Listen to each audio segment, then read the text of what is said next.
जिंदा खुदा से दिल जो लगाते तो खूब था जिंदा.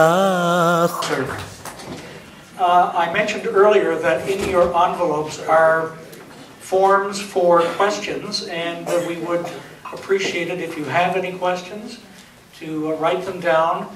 There will be people here to take them from you, bring them to us, and we will ask your question and get an answer.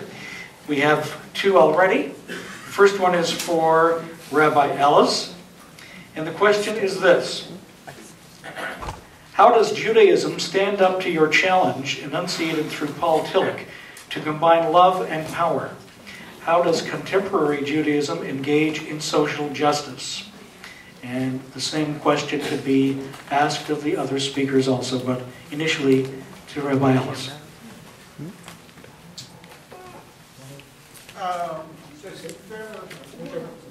Can you hear me here? No?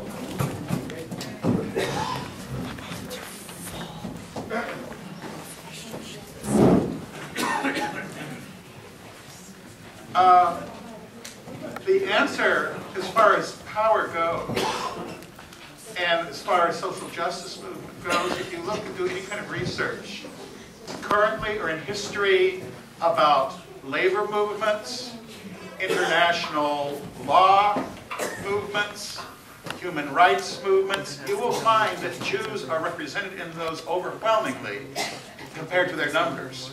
And they have power, and they don't apologize for having power there, because you need channels to get things done. You need to have people like Bill Gates and Warren Buffett with money to be able to persuade those people with their means to do good things with them, to be able to enable things like that. And Jews are in positions where we have this. It's not anything magical. It's not anything to hate Jews about. It's not any kind of Jewish monetary sense or anything. It's simply having good ideals. We come to our Passover homes where we say, every Jewish children from ages up say, Halach Ma'anya. The bread of afflictions here before us on the table. Come, those who are doing have, come and eat and be able to do things with that.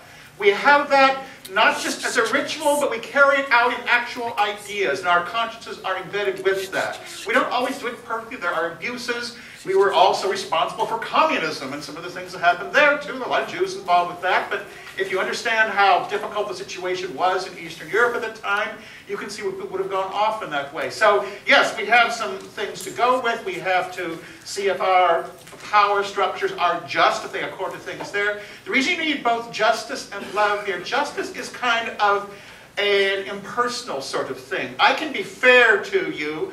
I don't necessarily have to love you, though, but let me be fair with people with that. Love is a more personal, more intimate thing. We have that only in certain areas we're able to do with that. So we're not always able to carry that out as we can, but that's the goal, to be able to develop that also, be able to have both of those come about. But yes, I think the Jewish record, if you want, just 2 weeks ago, many of you were at the funeral of Irving Schwartz. There was a man who carried out all kinds of projects, landmines in Africa, around the world, quietly helping people out, Jewish, non-Jewish, throughout the community, guaranteeing products and just everyday solid businessmen to do. This is a model for us, since we've lost him the last couple of weeks. All of us are thinking about him. I think all of Cape Breton is thinking about him also. That's what we need to have to bring about the world: love, power, and justice.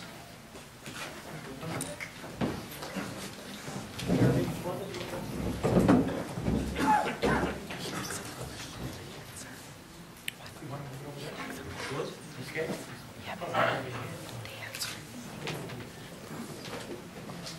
Yes, we are getting more questions, which is good. Please keep them coming. And we're going to have a hand mic, which will make it easier for our speakers, but not for me.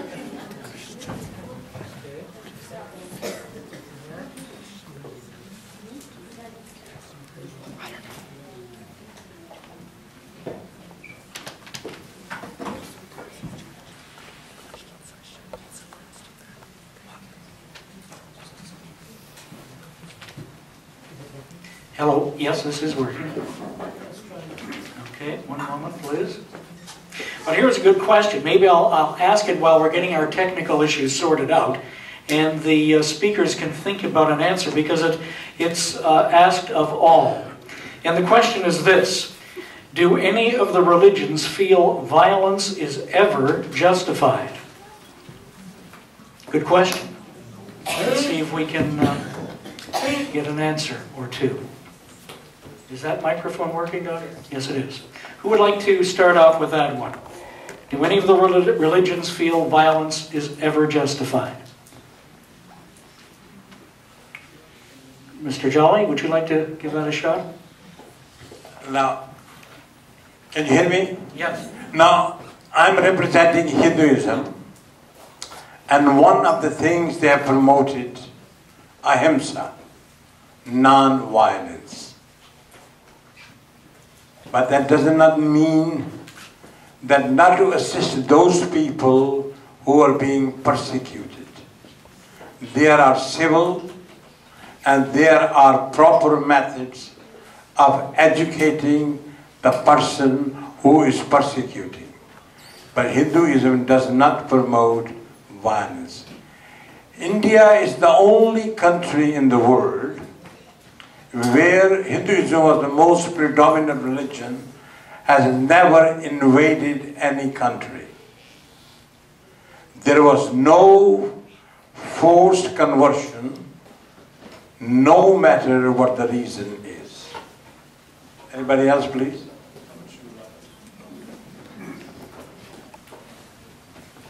Looking back at our history, violence and what happened to our people, it's never been settled to what's happened. Like, violence never really amounted to anything, because we come from a tribe of peaceable people, and what happened to us, that it never got us anywhere. The only time when we wanted something, because we've lost so much land, and we lost our rights, our treaty rights and hunting rights, and they're pretty endless, and still we struggle today with them. But we don't resort to violence.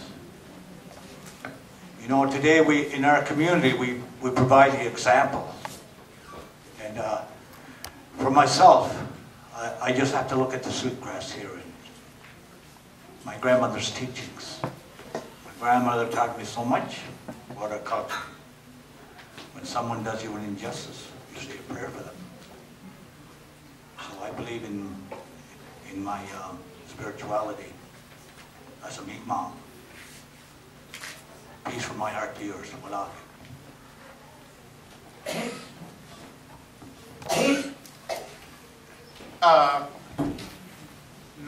Let's hear this right now. I don't want to be understood as being a party pooper. I want you to listen carefully to what I'm saying here.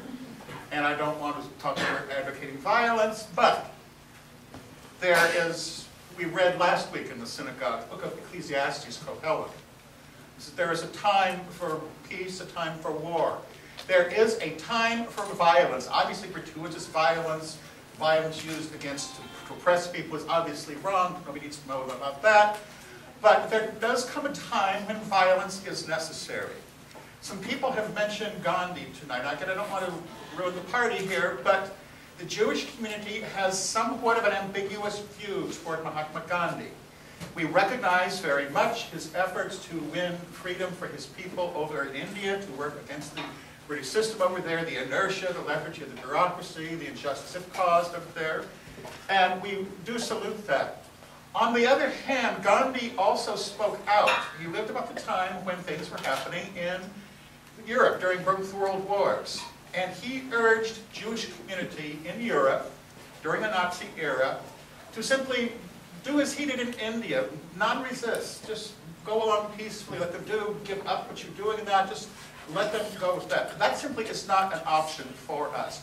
You could do that with the British, or we're kind of in a British area here, kind of nice, but they have their faults. But that you can do against, non-violence works against somebody like that. It does not work against a demonic power where the demonic element of religion, the paganistic element of religion has taken over a whole people, as it did in Nazi Germany. I'll give you an example of what that is, if you don't know about it, from all the Holocaust discussions to this. In the beginning of Primo Levi's book, he has a book where he talks about a Nazi interrogator speaking to a Jewish person. And he laughs in his face and says, "We're going to get you no matter what you do. We're either going to kill you all here, or even if you survive, we're still going to win, because you're going to go out in the world and you're going to describe what happened in these camps and in this place, and nobody's going to believe it because it's so utterly incredible. They're going to laugh at you, and you'll be a laughingstock among the peoples. Whether you live or die, we're going to win in that case." That is demonism in religion. That has to be uprooted, opposed by violence, whatever it takes to eliminate that attitude. One has to go for society. That's why World War II had to be fought. Whatever it means it took, and there was some violence, there were abuses, and that, but it had to be fought, and that's one of the casualties of things, times that. But it has to be, otherwise, dozens of innocent people are going to go up in smoke and ashes.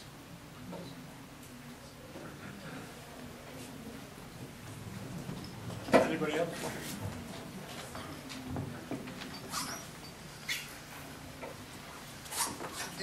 The whole, you know, when somebody attacks you, you got a right to defend yourself. The Holy Quran says that if somebody has done wrong to you, you have a right of reprisal, but up to the level on which harm has been done to you. And you should consider whether forgiving him is right or punishing him is right. Not that all the time you turn the other cheek. You should think whether forgiving him is right. Sometimes forgiving him is right. Sometimes if you forgive him, he will do the same thing to somebody else as well. So in the Holy Quran, in the text of the Holy Quran, God the Almighty says, somebody who has done wrong to you, you got a right of reprisal, equal. Not that he takes one of your teeth, and you take his entire denture. Otherwise the whole world will be your dentures. But you got if you think that he's going to do this again, look, I'm a teacher. Sometimes a student does something wrong, I look at him, I say, okay, leave it, I forgive you. Another one comes with the same thing. I say, no, put him to book, because I know he will do it again. So wisdom you should use whatever is good for that person, because the person who has done a crime, he is the patient. He is a sick man.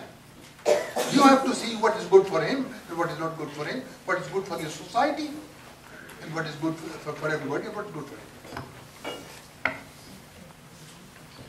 Well, God knows that in the history of Christianity, there's been an awful lot of violence. Now, Jesus didn't advocate violence, but there were times when we had to defend ourselves against evil. And sometimes there has to be some violence to, when people are truly evil, they must be stopped. Like Hitler had to be stopped. He was truly an evil man, and somebody had to try to stop this man from doing what he was doing. So Christian people fought against Hitler because it was truly evil. So it's not the ideal. The ideal of Jesus Christ was always that we work for peace and that we turn the other cheek. He says that. But there are times when we have to be violent, when there's real evil in the world.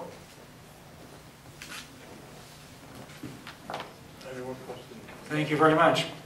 Excellent question and excellent answers. Here's a good one. जिंदा खुदा से दिल जो लगाते तो खूब था जिंदा